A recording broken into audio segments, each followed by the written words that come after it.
Welcome to the Brand Wise podcast, where we talk about the big branding moves that business owners are making and the why behind it. I'm your host, Jess Freeman, here to help you be wise and be bold.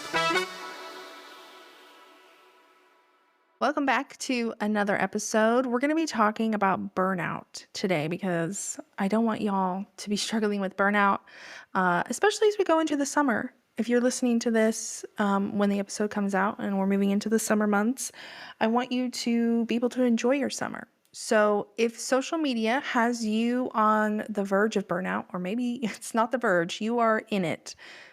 You're not lazy, unmotivated, you're not behind. You might just be missing a big piece of the marketing puzzle.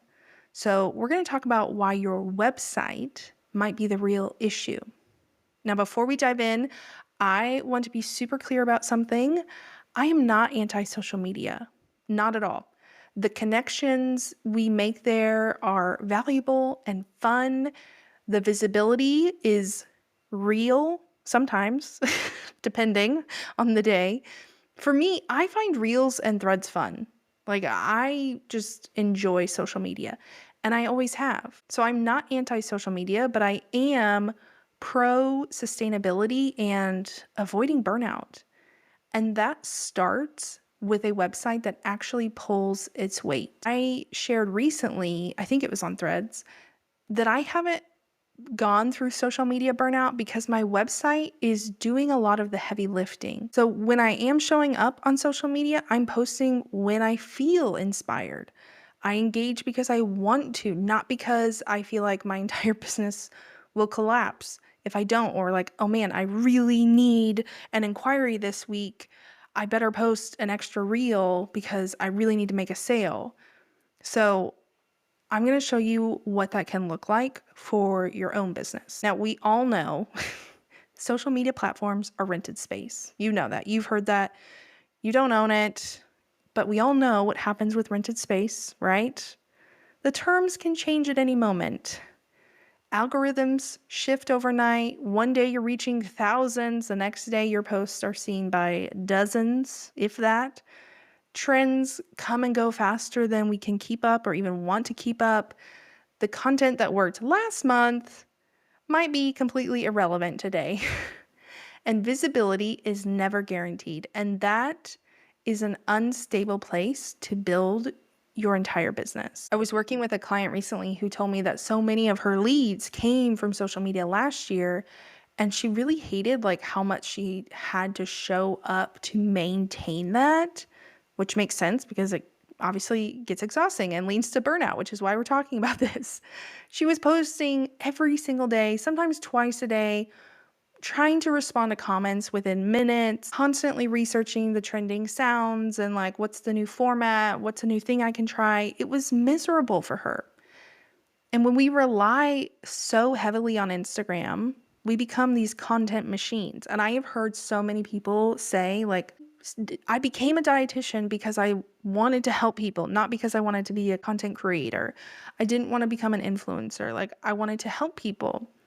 But we have somehow turned into this type of business owner that is having to churn out post after post, reel after reel, trying to stay relevant and visible with an ever-changing algorithm that no one understands. And people are tired of it. And you're tired of it. And trying to build authority only on social media is ultimately a losing game. You're playing by someone else's rules on someone else's property, and they can change the rules whenever they want, and they do. And meanwhile, you're exhausted. You're creatively drained. You're wondering, perhaps, is this what building a business is supposed to feel like? I'm not saying that building a business is just going to be fun and games. It's always easy. We enjoy every single part of it. But this doesn't have to be part of it. The burnout doesn't have to be part of it. So what's the alternative? What does it look like when you have a website that's actually working for you? Those discovery calls that you're booking or trying to book through Instagram DMs can be streamlined or even reduced with better sales pages that answer the most common questions before people even reach out. Or they have an FAQ section that addresses those objections and those concerns that you're talking about on those discovery calls. DMs can quickly become a time sink. We all know that. You're answering the same questions over and over. But if you have a strategic contact form on your website, you can help route people to the right place. You can have a calendar link that helps book calls while you sleep. Now, I will say, caveat, I do not personally, and I don't always recommend that you have an easily accessible calendar link, like just directly on your website, because you are opening yourself to lots and lots of calls with people you don't know if they're even a good fit yet. So it might be that someone reaches out through the contact form and then they are sent the link to book a call. And you should be able to adjust your settings where you have to approve the call. So they could still book the call, and then when you come back to your laptop the next morning, you can be like, okay, look, I have 3 people who want to book a call. Let me look to see if they sound like a good fit. Okay, great. Approve or not approve.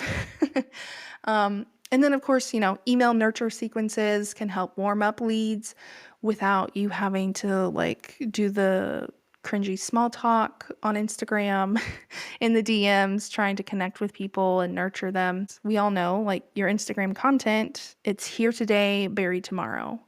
But on your website, having evergreen blog posts become a searchable, shareable library is going to help your brand. People can find you through search engines for literally years. I have shared this many times. You're going to get tired of me saying this, but I have blog posts from 5, 6, 7 years ago that still bring traffic and still bring clients.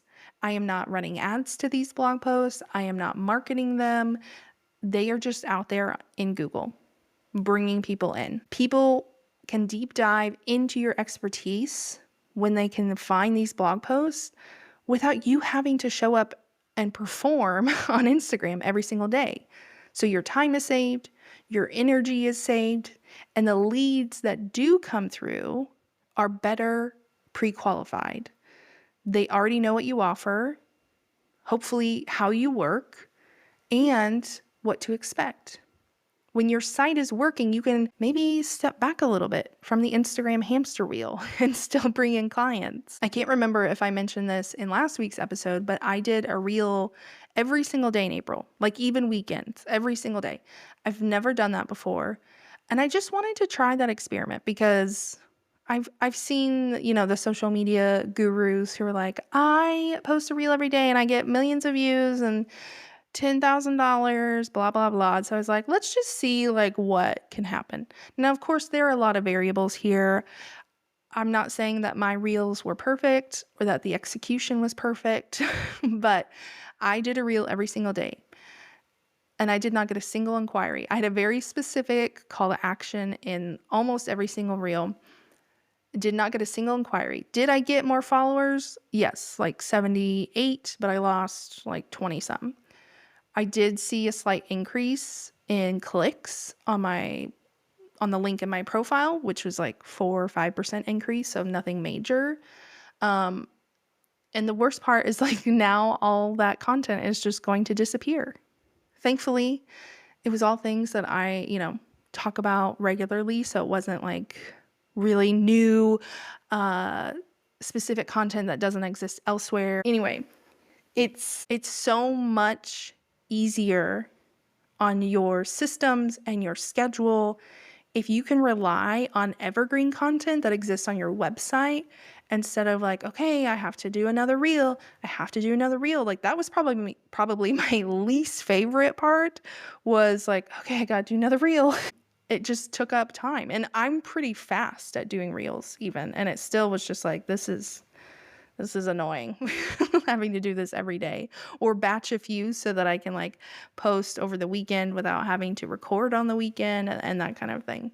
But anyways, I wanted to talk about like, how do you know if the burnout you're feeling is stemming from this dependence on social media, or maybe it's something else? First, you feel guilty when you don't post. You have like a little nagging voice in your head that's like, you're slacking, you're not consistent enough. Social media shouldn't feel like an obligation. It should feel like a fun-ish place. It should feel like a tool, a place to share your message, but not an obligation. The second sign is you actually dread opening the apps. Because if you're someone who used to love scrolling and connecting and sharing and creating, but now it feels more like you're clocking in to a job, if you have the thought that like you're tired and you haven't even started to create the content yet, like that's a big red flag. The third sign, and this is a big one, you're still getting most of your inquiries and sales via your DMs, not your website. This means your website isn't doing its job. It's not capturing leads. It's not answering questions. It's not moving people through your funnel. And the fourth and final sign that I would say is that you catch yourself saying things like, my website's fine, it's a little basic, or my personal least favorite is, I'm sure that like some of the information on there is outdated, like the prices aren't right, and it says that I do XYZ and I actually don't do that anymore. These are all real things I've heard from clients, so you're not alone. But if you're nodding along to any of those signs, I want you to hear that your work ethic is not the issue. You're not failing at social media.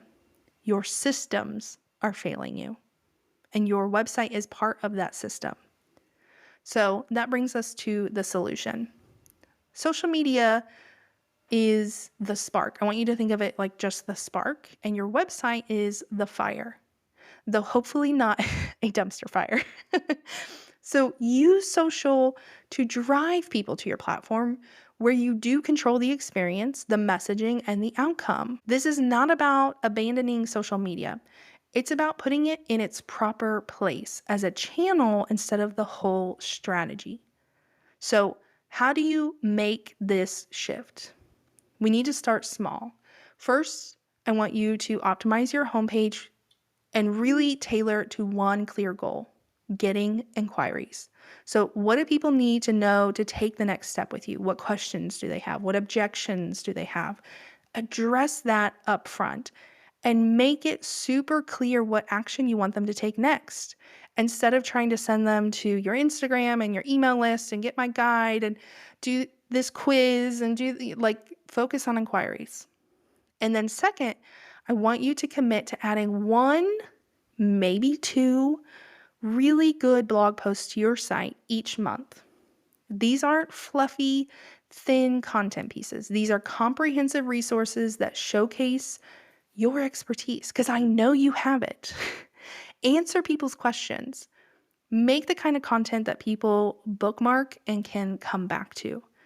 And I know you might be like, oh, like blogs, I don't have time for blogs. I want you to just cut back on the number of reels that you're posting. If you're doing 4 reels a week right now, say, I'm going to do 3 and then spend that extra time working on a blog post. See what happens. The third thing I want you to do is make sure you have a lead magnet or email sign up, whatever you want to call it, on most pages. It doesn't need to be on every page of your website, but make it super obvious. Almost impossible to visit your site without seeing a way to get on your email list and stay connected beyond social media. The goal is that we're going to reposition your website as the hub of your brand and not just this afterthought of oh yeah, I have this over here. This is command central. Everything else, including social media, is going to support and feed into that hub. And when you make this shift, something magical kind of happens. Your social media presence and strategy and how you feel about social media becomes more authentic and more enjoyable because you're not trying to cram your entire business model into carousel posts and 10-second reels. You are simply opening the door and inviting people in to know you, to get a little bit more connected with you. So if you are feeling burnout on social media right now, don't quit. I mean, if you really, really are burnt out, severe burnout, then yes, take a break. Maybe don't show up on the weekends, but we also want to restructure. and let your website carry the weight so that you don't have to on social media. This week, I want you to look at your website with fresh eyes. Like, is it just a business card? Is it really working for you? Could someone understand what you offer, who it's for, how to get it, how it works without even sending you a DM? Now, I want to be clear, it's not a total failure if someone does have questions. Like, I also get questions, but I'm not having to have full sales conversations in the DMs. I actually saw, I think it was an Instagram reel or maybe an Instagram ad from somebody who said something about making, I want to say like $1 million or $10 million, who knows, without a website, without ads, blah, blah, blah. And it was all through the DMs. And honestly, as an introvert, as a solo business owner, as a mom, I cannot imagine anything worse. You're telling me that you were chained to your phone to make all those sales? I'm like, great. I'm glad that you made the millions of dollars, but that does not sound sustainable. Because what happens when you want to go on vacation? Then that's a week of, like, hopefully not DMing people and having these sales conversations. This does not sound sustainable to me. So look at your website, figure out if it's really working for you or not. And if the answer is no, that's your starting point. And if you are looking at your site thinking like, I don't know where to start, I don't know what to fix, like maybe I can tweak a few words, but beyond that, I'm not really sure what to do, I've got you covered. Book a website audit with me. We'll map out exactly what your site needs to do to take that pressure off of social media. It's all changes that you can fix. I'm not going to tell you to like start coding and redesign the whole thing. So book a website audit if you need help. The link is in the show notes, or you can head over to justcreatives.com to learn more.